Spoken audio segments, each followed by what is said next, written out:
আমরা এখন আলোচনা করব পৃষ্ঠা নম্বর 10 এর কাজ নিয়ে। ঠিক আছে, আমরা এখন আলোচনা করব তোমার যে পাঠ্য বইয়ের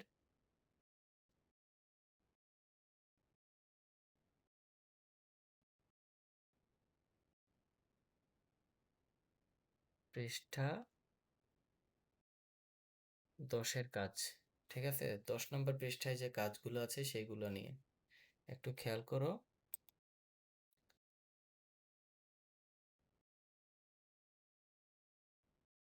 হুম। প্রথমে দেয়া আছে, এখানে কি বলছে, এই কতগুলো সংখ্যা দেয়া আছে, দিয়ে বলছে কে সাধারণ ভগ্নাংশে রূপান্তর করো। তো এটাকে সাধারণ ভগ্নাংশে কিভাবে রূপান্তর করে, খুবই সহজ। প্রথমে আমরা একটা সংখ্যা লিখি, 0.4 পৌনপুনিক 1 পৌনপুনিক। এখন এটাকে আমরা কিভাবে সাধারণ ভগ্নাংশে প্রকাশ করব, একটা জিনিস খেয়াল করো। এই যে সংখ্যা আছে, এই যে তোমার 4, এই যে এখানে যে 4, তার উপরে পৌনপুনিক, আবার এই যে 1 এর উপরে পৌনপুনিক। ইট মিনস, এটার মানে হলো দশমিকের পরে। ঠিক আছে, এখানে এই যে দশমিকের পরে দুইটা সংখ্যা এবং দুইটা সংখ্যার উপরে কি আছে, পৌনপুনিক আছে। যেহেতু দুইটা সংখ্যার উপরেই পৌনপুনিক আছে, সেহেতু আমরা কি করব, একটু খেয়াল করো। দশমিক 4-এর উপরেও পৌনপুনিক, 1-এর উপরেও পৌনপুনিক, সেই ক্ষেত্রে দশমিকের পরে দুইটা সংখ্যার উপরে পৌনপুনিক, যতগুলা সংখ্যার উপরে পৌনপুনিক থাকে আমরা কি করি, ততগুলা 9 লিখি। যেহেতু দশমিকের পরে দুইটা সংখ্যার উপরে পৌনপুনিক আছে, তাই নিচে আমরা দুইটা 9 লিখবো, আর উপরে কি করব, যে সংখ্যাগুলো আছে সবগুলো লিখবো পৌনপুনিক ছাড়া। তাইলে 4 1 41 হয়ে গেল আমাদের সাধারণ ভগ্নাংশে প্রকাশ। আশা করি তোমরা বুঝতে পেরেছো, এটাই আমাদের নির্ণয় ভগ্নাংশ। ঠিক আছে, তারপরের সংখ্যাটা যদি খেয়াল করো, যে এটাকে আমরা এখন কি করব, সাধারণ ভগ্নাংশে প্রকাশ করব। পরের সংখ্যাটাকে একটু খেয়াল করো, পরের সংখ্যাটা কি আছে, 3.04 পৌনপুনিক 2 3 পৌনপুনিক। আচ্ছা, তাহলে এটাকে যদি আমি সাধারণ ভগ্নাংশে প্রকাশ করি তাহলে কি হবে, একটা জিনিস খেয়াল করো মাত্র। এই যে 6-এর উপরে পৌনপুনিক আছে, 2-এর উপরে নাই, পরে 3-এর উপরে পৌনপুনিক আছে, মাঝখানে 6 এবং 3-এর মাঝখানে, এই যে 6 এবং এই 3-এর মাঝখানে 2 আছে। এর মানে হচ্ছে এই তিনোটার উপরেই কি আছে, পৌনপুনিক আছে। 6 2 এবং 3, শেষের এই তিনটা সংখ্যার উপরে পৌনপুনিক আছে। আমরা জানি যে যতগুলা সংখ্যার উপরে পৌনপুনিক থাকবে আমরা কি করব, ততগুলা 9 লিখবো। যেহেতু তিনটা সংখ্যার উপরে পৌনপুনিক আছে, তাই আমরা কি লিখবো, তিনটা 9 লিখবো। 1 2 3। এই যে এই তিনটা সংখ্যার 6-এর উপরে, 2-এর উপরে, 3-এর উপরে, তিনটা সংখ্যার উপরে পৌনপুনিক থাকে, আমরা তিনটা 9 লিখছি। কিন্তু দেখো দশমিকের পরে, এই যে দশমিকের পরে 0 এবং 4 এই দুইটার উপরে কোনো পৌনপুনিক নাই, এই জন্য আমরা এই 9, তিনটা 9-এর পরে দুইটা শূন্য দিব। এর মান, যেহেতু দুইটা সংখ্যার উপরে পৌনপুনিক নাই, যে দুইটা সংখ্যার উপরে পৌনপুনিক নাই সেই দুইটার জন্য দুইটা শূন্য, আর যাদের উপরে পৌনপুনিক আছে সেগুলোর জন্য 9। ক্লিয়ার ব্যাপারটা? আমরা পৌনপুনিকের যে 9 সেটা আগে লিখব, পরে পৌনপুনিকের ছাড়া সংখ্যাগুলো লিখব। তাহলে এখন সবগুলো সংখ্যা আমরা কি করব, পৌনপুনিক ছাড়া লিখে ফেলব। ঠিক আছে, আমরা এখন সবগুলো সংখ্যা পৌনপুনিক ছাড়া লিখব। তাহলে কি দাঁড়াবে, 3 0 4, 3 0 4। ওকে, 6 2 3, 3 0 4 6 2 3। এখানে একটা ব্যাপার হচ্ছে, খেয়াল করো, এই যে উপর আমাকে কি করতে হবে, মাইনাস দিয়ে যেই সংখ্যার উপরে পৌনঃপুনিক নাই সেই সংখ্যাগুলো এখান থেকে কি করতে হবে, বিয়োগ দিয়ে দিতে হবে। যেমন 3-এর উপরে পৌনঃপুনিক নাই, 3, 0, 4, এগুলোর উপরে পৌনঃপুনিক নাই, তাই এই সংখ্যাগুলো উপরেরটা থেকে বিয়োগ দিতে হবে। তাইলে আমার কি দাঁড়াবে আনসার, নিচে তো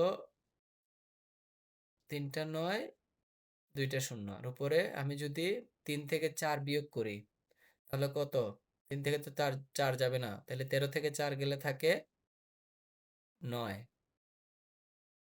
ঠিক আছে, এখানে রয়েছে কি, 2 থেকে 1 নিয়েছিলাম, রয়েছে 1, 1 থেকে 0 গেলে থাকে 1।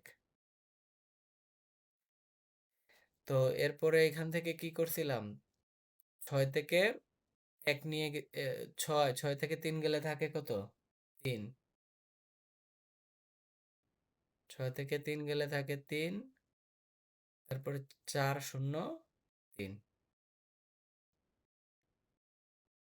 4, 0, 3। আশা করি তোমরা বুঝতে পেরেছো। তারপরেরটা একটু খেয়াল করো, আমরা যদি এর পরেরটাতে যাই, এর পরের সংখ্যাটা কি,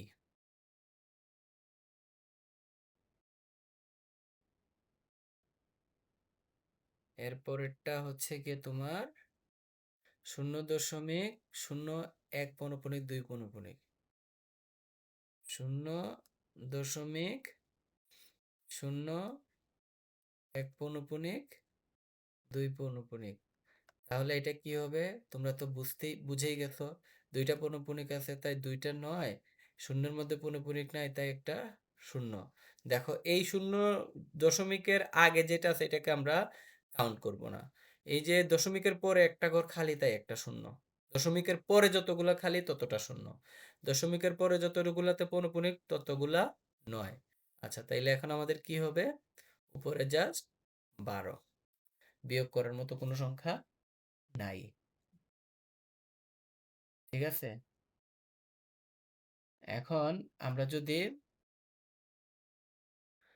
এই দুইটা সংখ্যাকে 6 দিয়ে ভাগ করা যায়, আমরা যদি এই এইগুলাকে ভাগ করি 6 দিয়ে, 6 দিয়ে যদি 12কে ভাগ করি তাহলে হবে 2, আর 6 দিয়ে যদি 990কে ভাগ করি তাহলে হবে 165। ঠিক আছে,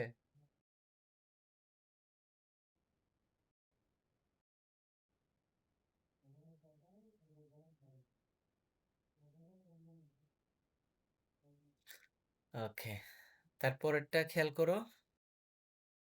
আমরা যদি তার পরের সংখ্যার দিকে তাকাই তাহলে তার পরের সংখ্যাটা কি হবে,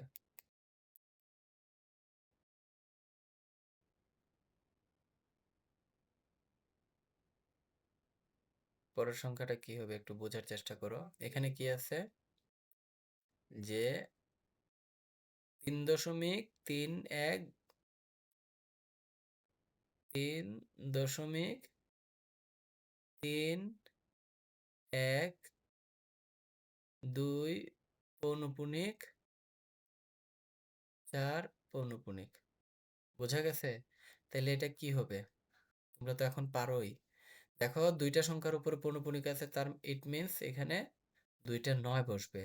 তারপর দশমিকের পরে 3 এবং 1-এর উপরে পৌনঃপুনিক নাই, তাহলে এই দুইটার জন্য দুইটা 0 বসবে। ঠিক আছে, তাইলে উপরে কি হবে, সবগুলা সংখ্যা বসবে প্রথম থেকে লাস্ট পর্যন্ত, সবগুলা সংখ্যা, লাইক 3 দশমিক বসবে না, 3, 1, 2, 4। সো সবগুলা সংখ্যা লিখলাম, এখন আমাকে কি করতে হবে, যতগুলা সংখ্যার উপরে পৌনঃপুনিক নাই সেগুলা এখানে লিখতে হবে, বিয়োগ করতে হবে। তাইলে নাই, 3-এর উপরে নাই, দুইটা 3-এর উপরে নাই, আর 1-এর উপরে নাই, তাহলে এগুলো আমাকে বিয়োগ করতে হবে। আচ্ছা, তাহলে নিচে 2টা 9, 2টা 0। ওকে, আচ্ছা, তো এখন যদি আমি বিয়োগ করি তাহলে আমার কি দাঁড়াবে, বিয়োগ করলে আমার উত্তর আসবে 3, 2 7 9 3 7 9 3 এটা আমার বিয়োগফল আসলো। আচ্ছা, তাইলে এটা একটা অপ্রকৃত ভগ্নাংশ। এটা একটা অপ্রকৃত ভগ্নাংশ। তাই আমরা কি করতে পারি? এটা কাটাকাটি করা যায়। ঠিক আছে? আমরা এটাকে যদি কাটাকাটি করি, ৩ দিয়ে যদি ভাগ করি তাহলে কি দাঁড়ায়? উপরে থাকে ১ ০ ৯ ৩ ১ আর নিচে থাকে ৩ ৩ ০ ০। এখন আমি যদি এইটাকে ভাগ করে, এইটা দিয়ে যদি এটাকে ভাগ করি তাহলে ভাগফল দাঁড়াবে ৩ সমস্ত ৩ ৩ ০ ০ ভাগের ১ ০ ৩ ১। আশা করি বুঝতে পেরেছো। তাইলে আমরা তোমাদের পাঠ্য বইয়ের পৃষ্ঠা ১০ এর কাজগুলো করে ফেললাম।